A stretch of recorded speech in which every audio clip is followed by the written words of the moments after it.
has been done ہے نا, سن رہے ہوں گے آج کل آپ, یہ پٹھے ڈیمیج ہو گئے. تو ایک ریڑی والا بیچارہ باہر کہیں ٹماٹر بیچ رہا تھا, تو اس تاجر نے کہا کہ یار اگر تمہاری آنکھیں مجھے مل جائیں نا تو میں اس ریڑی پہ گزارا کرنے کے لیے تیار ہوں, اپنا بنگلہ تمہیں دینے کے لیے تیار ہوں. کیسی کیسی اللہ نے انسان کو نعمتیں دی, مگر غیر مسلم اللہ کی نعمتوں کے بارے میں بحث کرنے کے لیے, سوچنے کے لیے تیار نہیں ہے. قرآن بار بار اللہ کا تعارف کرواتا ہے. وَعِبَادُ الرَّحْمَنِ الَّذِينَ يَمْشُونَ عَلَى الْأَرْضِ هَوْنًا, فرمائے رحمان کے بندے وہ ہیں جو رحمان کو مانتے ہیں, ماننے کے اثرات ان کی چال میں آتے ہیں, وہ تکبر والی چال نہیں چلتے. يَبِيتُونَ لِرَبِّهِمْ سُجَّدًا وَقِيَامًا, راتیں سرد قیام میں گزرتی ہیں. اِذَا أَنفَقُوا لَمْ يُسْرِفُوا وَلَمْ يَقْتُرُوا وَلَا يَقْتُلُونَ النَّفْسَ الَّتِي حَرَّمَ اللَّهُ إِلَّا بِالْحَقِّ وَلَا يَزْنُونَ, کسی کو قتل نہیں کرتے, زنا نہیں کرتے. کتنی اللہ نے اہل ایمان کی صفات قرآن مجید میں بیان کی ہیں. یہ ان لوگوں کی صفات ہے کہ جو آخرت پر یقین رکھتے ہیں, جو اللہ کو مانتے ہیں, اور یہ مانتے ہیں کہ اللہ نے ہمیں کسی مقصد کے لیے پیدا کیا ہے, بے مقصد پیدا نہیں کیا. اور غیر مسلم کی لائف میں آپ کو یہ چیزیں نظر نہیں آئیں گی. تو ہماری یونیورسٹیوں میں جو نصاب پڑھایا جا رہا ہے, چونکہ آتا وہاں سے ہے سارا, اس کا نتیجہ یہ نکل رہا ہے کہ نالج کے ساتھ ساتھ کلچر اور نظریے بھی کہاں سے آ رہے ہیں, وہاں سے آ رہے ہیں. آپ نے نالج لینی ہے, آپ نے اس کلچر کو نہیں لینا ہے. میں بار بار اپنے بیانات میں ایک بات کہتا ہوں, دیکھو جس کے پاس جو چیز ہوتی ہے وہ لی جاتی ہے, جو نہیں ہوتی وہ نہیں لی جاتی. اس سے ہدایت اللہ نے پیغمبروں کو دی ہے, غیر مسلموں کو نہیں دی. ہدایت کا راستہ آپ کو نبی صلی اللہ علیہ وسلم سے لینا پڑے گا. آپ دوا انگریز سے لیں, آپ گاڑیاں جاپان سے خریدیں. ہدایت جاپان کے پاس تھوڑی ہے. اگر جاپانیوں کے پاس ہدایت ہوتی تو اپنے بوڑھے باپ کو اولڈ ہاؤس میں جمع کراتے. بولتے کیوں نہیں بھائی, وہ زنا کرتے, وہ گرل فرینڈ کے کلچر کو فروغ دیتے معاشرے میں. ان کے ہاں خودکشیوں کا ریشو اتنا زیادہ ہوتا. ہدایت اللہ نے کس کو دی ہے, پیغمبروں کو. آپ کے پاس جو چیز ہے آپ ان کو دو, ان کے پاس جو چیز ہے آپ ان سے لو. آپ کہہ رہے ہو کیونکہ ان کے پاس علم اچھا ہے, تو آپ ساری چیزیں کہاں سے لینا شروع کر دیں. آپ ڈاکٹر کے پاس جا رہے ہو پنکھا ٹھیک کروانے کے لیے, ڈاکٹر کہہ رہے ہیں میرا پنکھے سے کیا تعلق بھائی. آپ کہو آپ نے میرا اس دن اتنا سخت بیمار پیشنٹ ٹھیک کر دیا, اس کے گردے ٹھیک کر دیے, تو پنکھا تو آسان ہے. کہے گا آسان ہے یا مشکل ہے, یہ میرا موضوع ہی نہیں ہے, میری فیلڈ ہی نہیں ہے. ہمارے ہاں یونیورسٹیوں میں ایک بہت بڑا المیہ یہ ہے کہ ہم غیر مسلموں سے نالج جب لے رہے ہیں تو اتنے متاثر ہو گئے ہیں کہ اب الحاد ہماری یونیورسٹیوں میں پھیل رہا ہے, مذہب سے نفرت ہماری میں جلدی سے بات کو سمجھ, میرا ارادہ 10 منٹ سے زیادہ لمبی بات نہیں کروں گا, وہ تھوڑی کھچ گئی بات, خلاصہ بھی بیان کرتے کرتے نا کھچ جاتا ہے, لمبا ہو جاتا ہے. تو 2 چیزوں کا اہتمام کریں. نمبر 1, اسلام سے اپنے رشتے کو مضبوط کریں.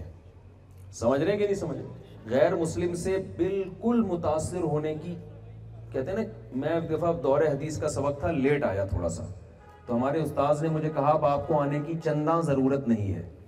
وہ لفظ مجھے ایسا یاد ہو گیا, کہتے ہیں نا چنداں ضرورت نہیں ہے, تو وہ لفظ مجھے ایسا یاد ہو گیا, وہ کھڑا ہی رہا پھر سبق میں نا. تو آپ کو ان غیر مسلموں سے متاثر ہونے کی چنداں ضرورت نہیں ہے, بالکل بھی ضرورت نہیں. وہ ایک کسی نے کتاب لکھی تھی 7 کامیاب آدمی کی پتہ نہیں نشانیاں, اور مجھے اس کا پھر مصنف کا نام ہی یاد نہیں. جب بیان میں بیٹھتا ہوں تو سوچتا ہوں نام یاد کر کے آؤں گا. کارنیگی, ڈیل کارنیگی, انجینئر صاحب بتا رہے ہیں, ڈیل کارنیگی. آج کل جب سے میں جہلم سے فتح کر کے آیا ہوں, انجینئر ایک ساتھ میں ایک نئے انجینئر صاحب کے ساتھ گھوم رہا ہوں میں, دوسرے انجینئر ہمارے پاس بھی ہیں, اور یہ عالم بھی ہے ماشاءاللہ. ہمارے شاگرد نے جامعہ میں پراپر علم حاصل کیا, تو ہم باقی انجینئروں سے بھی کہتے ہیں اگر علم حاصل کرنا ہے تو پراپر علم حاصل کرو بھائی, پھر اللہ آپ کو نوازے گا انشاءاللہ. ورنہ یہ علم آپ کے لیے ایک فتنہ بن جائے گا. ہر چیز اس کے اہل سے حاصل کی جاتی ہے نا. آپ میڈیکل کالج میں پڑھے بغیر آپ ڈاکٹر بننا چاہ رہے ہو کسی پنساری کے پاس بیٹھ کے یا کتابیں پڑھ کے, تو بن جاؤ گے. پراپر طریقے سے علم حاصل ہوتا ہے. ہر چیز کے حدیث میں آتا ہے کہ تم یہ دیکھو کہ علم کس سے حاصل کر رہے ہو, تو یعنی یہ بھی دیکھنا ہے کہ حاصل کس سے کیا جا رہا ہے. تو اگر خود سے ہی سب چیزیں حاصل ہو جاتی ہیں تو حدیث میں یہ تھوڑی ہوتا کہ یہ دیکھو کس سے حاصل کر رہے ہو. تو خیر کیا بات کر رہا تھا میں, جلدی سے بات کو سمیٹوں. ہاں یار اس کا دوبارہ نام بتاؤ. چیک کر لیں, کسی اور کو نہ مار دیں ہم. اس نے کامیاب لوگوں کی علامتیں بیان کی اور خودکشی کر کے مرا ہے وہ, خود ناکام ہو گیا. خود کیا ہو گیا؟ تو بھائی اسلام کے علاوہ کسی کے پاس کامیابی کا راستہ نہیں ہے ہی نہیں. ہے سب خالی خولی کے دعوے ہیں. جب آپ کو یہ احساس ہونا کہ مر کے مٹی ہو کے میں نے ختم ہو جانا ہے, جو مرضی کرو یار. پھر تو قانون کی گرفت سے بچتے ہوئے جو مرضی کر لے آدمی. موٹیویشن ملتی نہیں ہے, چھپ کے تو انسان نیکی کر نہیں سکتا الا ماشاءاللہ چند لوگوں کے سوا. تو آپ کو اسلام آپ کی دنیا بھی بنائے گا اور آپ کی آخرت بھی بنائے گا. تو بات کو میں سمیٹتا ہوں, بس میرا ارادہ نہیں تھا لمبے بیان کا, اتنا بھی ہو گیا. ایک کام کر لیں, نمبر 1, آپ نے اسلام سے اپنا رشتہ مضبوط کرنا ہے. اس پہ آپ کو احساس کمتری کا شکار نہیں ہونا ہے. ہمارے پاس بہت خاندانی چیز ہے بھائی, مذہب ہے ہمارے پاس. اور آپ کو عجیب بات بتاؤں, ہماری یونیورسٹیوں میں غیر گورے نہیں آتے. دیکھا ہے کبھی آپ نے؟ کبھی امریکہ سے ہوا چائنا میں ہوتا ہے نا, چائنا سے کو چنگ پونگ آئے ہوئے آپ کے یہاں علم حاصل کرنے کے لیے. چنگ پونگ والا چٹکلا سنا دوں, تھوڑے فریش ہو جائیں گے. وہ ایک آدمی کسی چائنیز سے ملنے کے لیے گیا, اپنے چائنیز دوست سے, تو دیکھا کہ آکسیجن لگی ہوئی اور پائپ نیچے سے گزر رہا ہے, آکسیجن کا پائپ. تو یہ قریب گیا, جیسے ہی قریب گیا وہ چائنیز جو ہے نا زور کرتے مر گیا. وہ اس کو بڑا افسوس ہوا کہ یار میرا چائنیز دوست مرا ہے, اور مرتے ہوئے کچھ چیختے چلاتے, کوئی بڑی اہم بات. ظاہر ہے مرتے ہوئے انسان چھوٹی موٹی بات تو کرتا نہیں ہے, کوئی بہت امپورٹنٹ بات کر کے گیا ہے. تو اس نے وہ الفاظ رٹا لگا لیا کہ یار یہ نا میں اس کا ترجمہ کرواؤں گا چائنا میں جا کے, میرے دوست نے مرتے ہوئے مجھے کیا کہا ہے. چائنا چلا گیا, وہ رٹا لگا کے الفاظ یاد کیے, جا کے پوچھا بھائی اس نے چین پاں چاں چین چوپوں کہا ہے, اس کا کیا مطلب ہے؟ اس نے کہا اس کا مطلب ہے الو کے پٹھے, آکسیجن کے پائپ سے پاؤں ہٹا. اس کا مطلب ہے الو کے پٹھے, آکسیجن کے پائپ سے. تو آپ نے کبھی دیکھا جیپنیز آپ کی یونیورسٹی میں آئے ہوئے علم حاصل کرنے کے لیے, پڑھنے کے لیے, کبھی دیکھا آپ نے؟ نہیں. وہ کہتے ہیں یار ہم کیوں آئے, تم آؤ نا ہمارے پاس. یہ لیکن دینی مدرسوں میں آپ کو جیپنیز نظر آئیں گے, چائنیز نظر آئیں گے, لندن کے لوگ, فرانس کے لوگ. ہمارے جامعۃ الرشید میں جنرل مشرف کے دور میں پابندی لگ گئی تھی غیر ملکیوں کے لیے, فرانسیسی بھی آتے تھے ایڈمیشن کے لیے, چائنا سے بھی آئیں گے. کیا مطلب بھائی؟ ان کو یہ احساس ہے کہ کچھ چیزیں ایسی ہیں جو ان کے پاس ہیں جو ہماری مارکیٹوں میں شارٹ ہیں.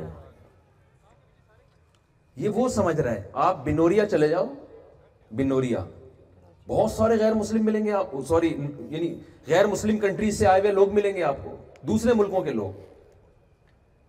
تو یہ تبلیغی جماعت میں آپ دیکھ لو, رائے گنج میں کہاں کہاں سے لوگ آتے ہیں, مذہبی اجتماعات میں کہاں کہاں سے لوگ آتے ہیں. اس کا مطلب بھائی ایک چیز ایسی ہے جو ہمارے پاس ہے, ان کی مارکیٹوں میں وہ چیزیں شارٹ ہیں, اور وہ آ رہے ہیں آپ سے لینے کے لیے, اور آپ کی مارکیٹوں میں ہے اور آپ کو اس کی قدر نہیں ہے. کلچر آپ کے پاس ہے, خاندانی نظام آپ کے پاس ہے, مذہب آپ کے پاس ہے, عبادت کا نظام آپ کے پاس ہے, ان کے پاس تو ہے ہی نہیں.